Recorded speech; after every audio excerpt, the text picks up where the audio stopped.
Fia fo e toi ofo lofa ma whata lofa atu le neia fiafi. I lo tātou watu nuu o lo sila mai moa ma whaafofonga. E ala le tātou whaasoa I lungo le YouTube channel. Whaaftai I le alofa ma le anga le leo le atua o ma whaifo ona toi maua le neia vanoa e so ai le tātou whaamatalanga ma le whaasoa e ala lea I o onga le kalesia katoliko malona whaatua tuanga. Ai fia whaata lofa atu le neia fiafi. I so se sa mo lo mawhai ona mafuta mai. Fea lava se vaenga o le neila lulangi o lo no pia I malalai ia mātou whaata lofa ma ofo lofa atu. Whaata lofa atu fo inisi o lo fea ngai mani ngase ia e maise lātou lo fea ngai ma whaanoa noanga ona o le mafutanga pe le mamamae wa momotu matatala I le oti. Whaata lofa atu I le pa io le awos taulanga le tu ainga sā, le au fai tofi o le lotu, a pea foi, ia ni whaafea ngainga, ni whaife au, o lo o fia mafuta le tātou whaasoa, ia maise le lava loa o le tātou atunuu, tā lofa lava. Ai o le fiafi le nei, ia o lea avatu ele vaenga muli o le tātou whaasoa, e ala lei, ia o onga le kalesia I le whaataua ina o le tinapa I o Maria, le ta ua o le 4 Marians Dogma. O le vaenga muli la o le tātou whaamatalanga, o le TAUPOU e FAAVAVAU o Maria, ia po sesi whaamatalanga o Maria o le tina TAUPOU. She is a mother and virgin. O le o whaamaumaunga le kalesia mai le amatanga, o le tausanga 5 ma le tolu. I le council lona lua I Constantinople. Na whae le suafa le ia Maria e tau o le a Parthenos o lona winga o le Perpetual Virginity. O le tausanga 5 tolu lona winga o le whai unga lava o le senatori mua. Le sa yele le fono le po le kansolona lua le ai Constantinople. Le na whae le suafa le ia Maria. Perpetual Virginity. Po le taupou e whaavavau. A o le sinoti lai Letren. I le tausanga e ono se lau fastful maleiwa. Sa whaamaunia ai e le tamapa I o Pope Martini le mua. Pope Martin the First. Ia vaenga e tolu o le taupou o Maria. Fa mai sa taupou Maria ai lei tau aveina Yesu. Sa taupou a Maria I le taimi na whanau a Yesu. Mana tu maua le taupou o Maria ina ua maea le whanau mai o le Mesia. O le e tau le threefold character of the Perpetual Virginity is before and during and after the birth of Christ. O le talitonunga le nā o le tamapa I o Pope Martini le mua, lea na whaalau I loa I le sinoti lea, I Letren. Pēlau nei whaamaumaunga ia, mai le amatanga lava o le kalesia, o le atangia mai ai, le vaenga lo na wha lea po le vaenga lea o le whaaloa longa le kalesia I le tinapa ia. O Maria, o le taupou e whaavavau. E ui a ua whanau mai ai lo tātou walii. Ai, she's still a virgin, up to now and forever. Ai tātou wolai le fionga pa ia le tua si au mai fo ini nai whaamatalanga o whaamaumaunga lo iai. I le tau whaamau nianga lava o le awa onga lea. Lea ngai, I le taimi lava le pe o na whaamatalantu. Sa iai fo I la tau na te ai. ma le talitonu i le talitonunga ma le awaonga le kalesia ai e manino ama malamalama le anga e leise me na whai e le atua pe fo no wha matanga atu le isi au wha asoa a whai o Maria o le tina o le atua a whai o Maria na liu tino tangata i le atua ma o le atua lava na i whai alo na tina o le a se mea le atua e whai ina ia a vea ilo na tina ma se tangata e sili tangata ma lava le lola. O le a se mea e whai e le atua na ia a vea ilo na tina e sili atu i tamaitai ma tina mo le lola. E le ngata e le fina ngalo le atua i a oti lo na tina ma pala lo na tino pa i ele.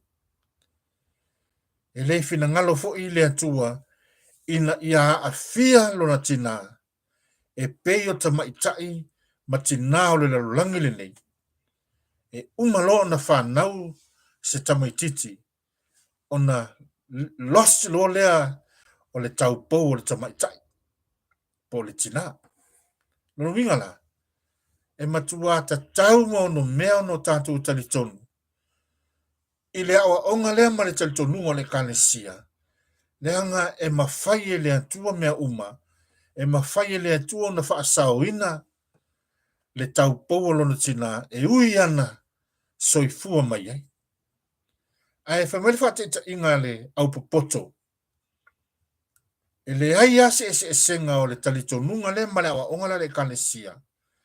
O le whanau mai o Yesu ya Maria. Ai au noa male a fia o lona taupou. E le ase e senga male la le susulu mai le lang. O na susulu mai le o le la ma susulu atu le wha malama ma ati to tonu o le wha malama ma sulu ia i to tonu o le whale. Ai le tae wha malama. Vai.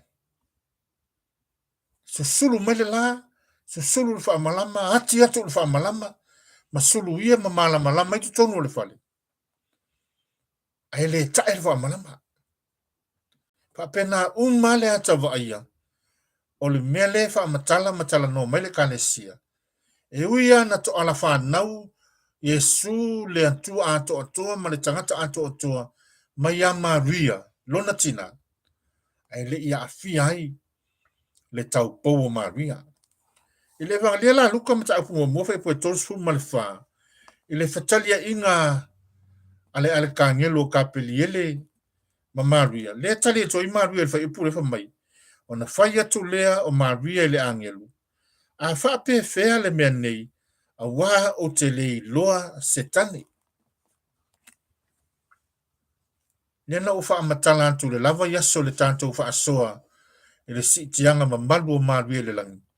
Le ma nei e iau talito nunga ma wa onga e le kalesia le maua mai yanga nupa ia la apostolo le tau le sacred tradition of the apostles o tala tuuia po o awa onga ia le kalesia e le o mawhai o na maua i le tuspa ia ai o lo o hao sa o hao tu ngutu ma tu talinga a wafo o le tala ina o le tala le ia Yesu ke riso le amatanga i le tolu senaturi mua sa tala i mutu ele i eise mea na tustusia i lalo pe ona fai atu fatu a mai e ona tu fatasi le tuspa ia i le tausanga e tolu salau i wafitu lona wingo le fai unga lava o le senaturi lona fa a le taimi a toa lava ele i maua le tuspa ia sa tala i mutu le tala le ia Yesu ke riso le ala le na sa fe mala nga i ele apostolo Paulo i lea ai ma lea nuu ma lea motu e tā lai ma moli i ai le whina ngalo lofa o le atua. Le lau tātou wa aia, ma wha alongo i le moli maua le evangelia luka, i le talia Maria, e le i a fia le tau powo Maria le taimirea, awa le wha pe mai le tala, o le se fulu ma le whaho tausaga o Maria na tō ai ma whanau ai Yesu le Mesia. A o le taimi le nā whamai ua tolu sifuru tolu tausaga o Iosefo. O nei tala ia ma nei tustusinga ma whaamaumunga ia. O tala tuu o tangata Iutaia. Mana tua o Yesu o le Iutaia, o Maria o le Iutaia, Iosefo o le Iutaia, o i la tau ia e mai le ngafa o tāwita. Awa o Iosefo e sau mai le ngafa o tāwita, o Maria foi e tupunga mai le ngafa o tāwita. A o whaamaumunga lai e peo na whaamatalantu. O whaamaumunga ma talito nunga o tangata Iutaia. O nei whai mai fo le la tau talito nunga. Ina ua uma o na whai e le atua le urua i tangata o atamu. Tusa le nā ma le torisfu tolu tau sanga o atamu. Tusa ma le torisfu tolu tau sanga o atamu. Le na whai e le atua atamu ua o le tamaloa. E le ustama i titi, po se tama, o le tamaloa. Le na se i leivi aso le tamaloa, ai whai ei eva. O atamu lana tupu e au noa male anga sala. Whai foi eva malivi aso atamu. E au noa male anga sala. Tasi le nā wha amaunianga. O Maria o le eva o le whenga inga fou. Tupu e au noa male anga sala. Le sa tātou wha asoam wha amatalatu. I le tātou vaianga lona lua. O le Immaculate Conceptions of Mary. Le pela o tātou tilo i la o onga lea. O le taupou e FAAVAVAU o Maria. Le lai wha maile peo na whai atu. Whai mai ia le tamapa ia le o Pope Martini mua. Sa taupou a Maria ai le ito ya Yesu na tu mawalo na taupou na ua whanau mai Yesu ina ua fo na whanau Yesu na tu mawale taupou o Maria. Ata titila le tausanga le sa wha suafa i Maria le suafa lea o le Epathanos. O le tausanga e lima selau lima sifuru ma le topu. Le na wha e le suafa le ia Maria o le Perpetual Virginity. O na tātou tilo le ia leanga o le fui pe o na whai atu. E iai la tau mai fui ia le amatanga sa te e lava i le awa onga lea o na i wha pēr mai. E tu sai manisi o wha maunga le au whai evangelia. E iai uso Yesu. Ai ile ngangana e Peru pe ona whai atu e leaini upu e tau o ni cousins, nephews, uncles. E leini upu e whaamatala ele wheso o ta inga leo tangata. E tasi ale upu e whao ngā le ngangana e Peru pe la o le ngangana le Greek language. O le upu leo o le Adelphoi. Adelphoi.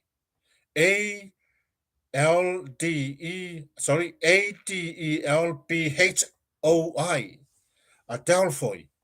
O le upu Greek. O le Adelphoi e ave so se tu ainga feso ta inga spiritual relationship o le cousins, o le uncle, o le nephew e ave ele upu lea. Lala na e wha ngai le upu lea o le brothers. Pela na maua i le kenese mata au pues furu tolu a o le whai upu e valu. Mana tua le leo le tala lea o le tala ia Aperamo. Ma lota, le whai mai le whai upu e valu. O nalu leo Aperamo ia lota aua lava ne e mi sa i ta ua po a ta ua leo le manu a wa o le uso i ta ua. Ai mana tua le leo lota e leo se uso Aperamo. O le atalii o le uso Aperamo. Lono winga lai tauna tau o le nephew Aperamo. Po le atalii o lona uso. Ai ona e le aini upu nephew po cousins po uncles. Lala le wha o ngai le ngangana e Peru le upu leo o le Adelphoi. O le upu e wheso o tai ma wha matala i le wheso o tai ngotangata i se ngangana wha whai ngofi. O lesi wha maunianga o lo au mai o lo au mai le tuspa ia e le ai se whanau a Maria, ia Iosefo. Tātou te maua i le lua le Samuelu ma ta upo e ono. Mana tua fo ele no ufai atu. O Maria e le ngata o ia o le ewa o le whenga inga fou. A o Maria o ia fo o le atola au o le whenga inga fou. A wafo o le atola au o le whenga tuai, sa tuu ia i to tonu papa maa lua o le tula fono se fulu. Sa iai fo e ma le to a rona, fa atasi ma le ato po toi a retu. O fa ilo le na o Yesu anga lofa, o ia o le upu ua liu tangata, o ia o le ostaulanga sili, o ia foi o le areto le ola na luifo mai le lang. Le alana tau ave Maria, i lona la walo. Le upu ua liu tangata, o le areto le ola e FAAVAVAU, a o ia foi o le ostaulanga sili. Mana tualana tula fono le whenga tuai le atola au lea, na amo mai le ostaulanga mai le maungo sinai anga i atu i kanana. E matua tapu lava o na pai ai se tangata. E o lava le ostaulanga, e le mawhai o na pai se tangata o le ostaulanga i le atola au. E le mawhai fo i o na tilo pe va ai isi tangata i tutonu. I mea le tutonu le atola au o le whenga. E le mawhai. Pela ona fai maile mata upu lea e ono, o le lua Samuelu mata upu e ono, alfa i upu e ono. Ua o ina atou i le me sasai saito ana tano. O na tango atu lea o usa i le atola au o le atua, mana tau fiai, a wā ua taupa upovi. O na tupu ai lea o le toa sao le lii i a usa, o na fasia lea o ia i le atua i lea lava mea, ona o lona sase. I le ua oti ai o ia i lea mea i tafatafa o le atola au o le atua. Wa whaafonga mai we. E matua le mawhai e sangata Israelu o na pai pe tango atu i le atola au o le whenga. E le mawhai. E matua sa tapu. Aisea, a leanga o le afio anga o le atua. Mana tua o lunga o le atola au o le whenga. O lo iaile no fo le alofa. Fa atasi ma fa atusa o ke rupi. E fe pi iai o la apa au. Ma fe fa sa ngai o la mata. La te fa malu i le no fo le alofa. Le no fo le na ya fio ifo le atua e ala i le au. Ma fe so ta iai ma lona nu o Israelu. E ala maila na au no mosi. Lona wingala. A fai matua tapu i le atua. O na pai se tangata i le atola au le whenga tuai. Ai siri atu le atola au le whenga fau. Langa e le o se pusa na fau ni ini la au. Ai o le tangata soifua. E le ngata o le tangata soifua. Ai o le tinaha o le atua na ia whaia whaapitoa. Ina ia soifua ma to ala whanau i le atua. Ma liu tino tangata i le atua. O lono wingala. I le mawhai. O na fina ngalo le atua e whaatanga se tangata. O na pai i lana mana mea. Peifo o na whai atu. O Maria o le awhawhine o le atua. O Maria o le tina o Yesu le atua. O Maria foi. O le ava a le atua le anganga pa ia. Ma neia ia o le na whaamatalanga. Mary is the daughter of God the Father. She is the mother of God the Son, and also the spouse of God the Holy Spirit. A tātou tilo so ta inga Maria ma le atua tāstol pa ia. O hai le tangata i mawhai o na pai i le tina pa ia. E oa ia Iosefo sa fau tane ia Maria. E le i mawhai i Iosefo na pai atu i le atola au o le whenga inga fau o le atu. O le isi wha mauninga o le au mai le tuspa ia o le ata lava lea o le perpetual virginity of our Mother Mary. O le maua mai le Ezekielum ta au pe fastful ma le fa. Fa upula e lua ma le fa ipu e tolu so tango fai tau. O na feta lai mai lea a le li i an te au e punitia le nei fai totoa e le ta talaina lava e le ulu atu i ai se tangata a wa ulu fale mai ai le li i le atua o Israelu o le mea lea e punitia ia mo le li i sili lea o le li i sili e nofu ai o ia e ai mea e ai i luma o le li i na te ulu ane i le ala o le whaapaulonga o lea fai tutoa na te ulu whafafoi i lea lava ala. E matua lo loto a le sila fia o le kalesia ma le whaamatalaina o whaamaumaunga ne. Fa mai e matua loka mau e le atua le whaitotoa o le whaitotoa e le tatalaina lava e le ulu atu i aise tangata a wa ulu fale mai ai le ali. Ioi. O nai mau ia ma le fionga pa ia le atua e whaamau ni ai.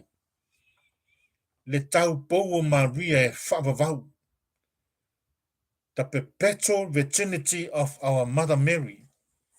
Mai le ai lava se poto le lolangi le nei.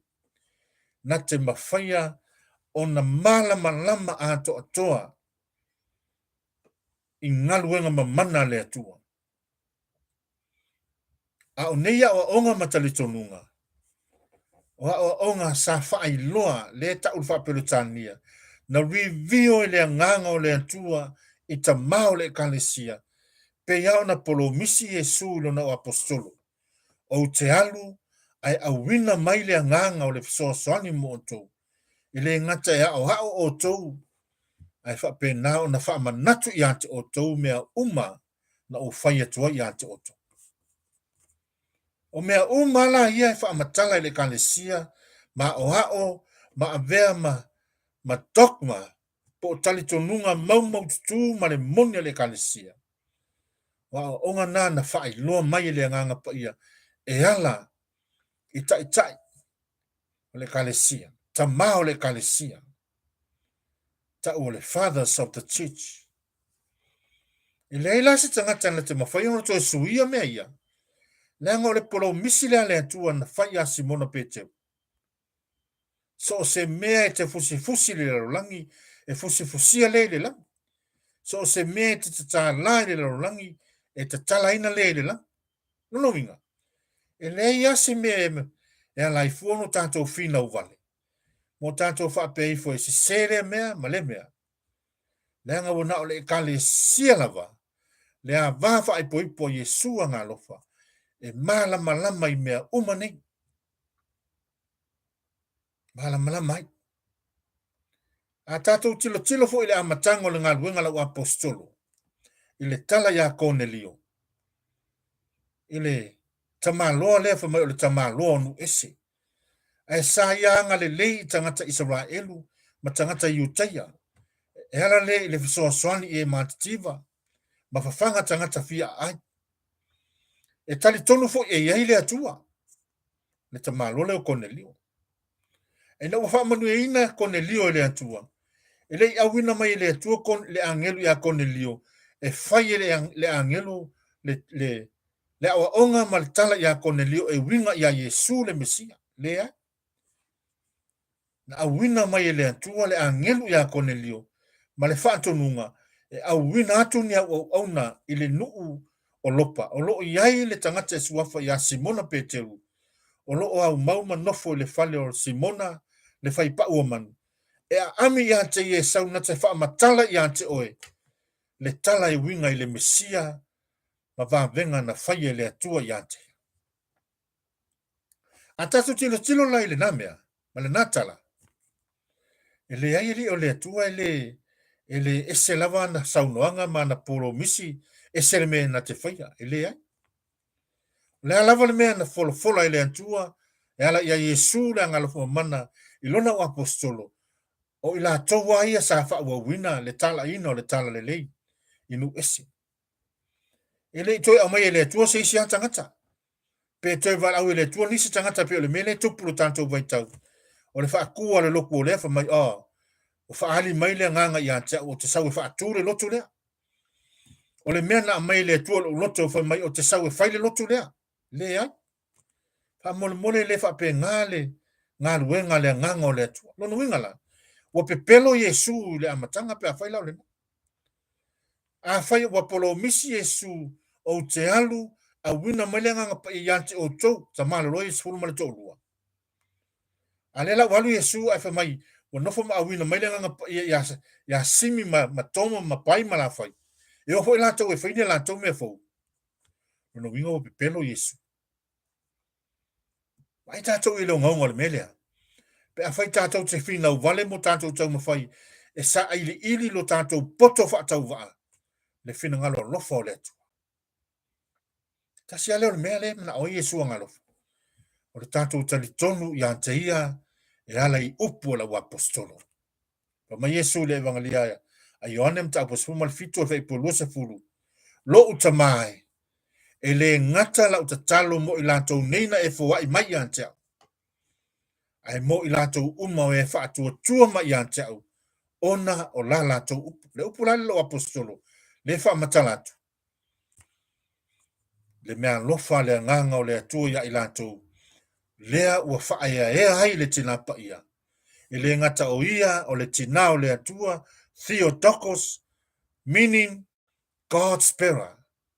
Lua, Mary, Immaculate Conception, o ia o le tina tupu e au noma le angsala, peo na whaiatu, na paualo le tangata soifua, na soifua e le ia a fie le angsala, au tātou rua i mātua o atamu maefa. Tolu, o Mary, assuming to heaven. O le si tianga ma malu o Maria le lang. Ai sea, e le mana o le atua, Yesua ngā lofa, ina ia oti lo na tina ma pala i le ai sea. E whapewheo na oti le tangata, na tupu e au noma le angasala. She is full of grace, according to the archangels of Saint Gabriel. Whamai urua i upu lava, ale al kangelo lea. Hail, full of grace, the Lord is with you. Walava upuna tātou te iloa. O Maria tupu e au noa male angasala. Male whamatalanga mulu le male vang mulu le tātou whamatalanga. Maria o le taupou e FAAVAVAU. E le ia afia le taupou o Maria. Mai ale taimi na conceive ai Yesua ngalofa. E o mele taimi na whanau ai Yesua ngalofa. Se ia o le taimi na mahe ai o na soifua mai Yesua ngalofa. E le ia afi ai le taupou o Maria e whaavavau lava. Amen. O le tātou whaamatalanga mulmuli le nā, e winga i le taupou e whaavavau o le tātou tina. Ia tātou talo la ia iante ia, a wa au ia o le tātou lo ia i le ola e whaavavau. E whautua mo i tātou talo iante ia lana whautua talo ma mana, e ole atu ilo nalo Yesu le anga lofa. Alofa ngia i tātou lana whanau pōpua ngā tie le neila no langi. Ia talo iante ia alofa i o tātou a inga ua mapu atu mai ngā ruenga ma whaivo le nei o langa. A whai o pule kato lio i lātou talo i le nalo e wha. Sa loto tātou a inga mesene o tātou mātua ma whanau. Uso matua whawhine ma taito o lua ua whai langi le fōlaunga. Ni a wawe ona mapu atu i lātou i le mā lo le atua. A wai whai maile talito nunga ma la o onga le kalesia. E tasi ale mea lo pulu na unau o ita ngata i le no fuanga le pulu kato lio. O le fia wa ai i le atu. Pau wale na. E le ai le lava se isi mea o lo whaana nau i ai o tātou ainga o lo nofo sala le no fuanga lea. Wa na o le fia wa ai ai i le atua. Ma fia mapu atu le ola e FAAVAVAU. Pea o na whai mai sa ngato au kustino. e le ai le lava se me mawhai o na mapo i tātou wanganga wa na o Yesu ke riso lava. Ia tau nei wha manui atu Yesu a ngā lofa i le nei fu iafi afi, ai maise o le anga atu i le tau langa pa i o le misai le aso antai au. Wha manui a Yesu a ngā lofa i whai o matiuto le nawa yaso, ina ia wha pena o na sao mauli, wha moe moenga mga luenga tātou wheloa i le astona i o mua mua, i se hua tātou wha soa i wha upopo le tātou wha matalanga. Ia, o le a maua lava, le au tua le tātou wha soa le nawa yaso, e tātou te wha soa, ia ma wha matala ai le tā ua, o le tātou malama lama ia o onga le kalesia ai maise, i tātou kātoliko, o lo soifua maola i le neila lo langi. Wha mani atu Yesu a ngā lofa mamana, ia manuia malo longa le nei po tātou whai uli whai longa koluse, so a fol tamā ma le alo ma le nganga pa ia. Amene, ma amene.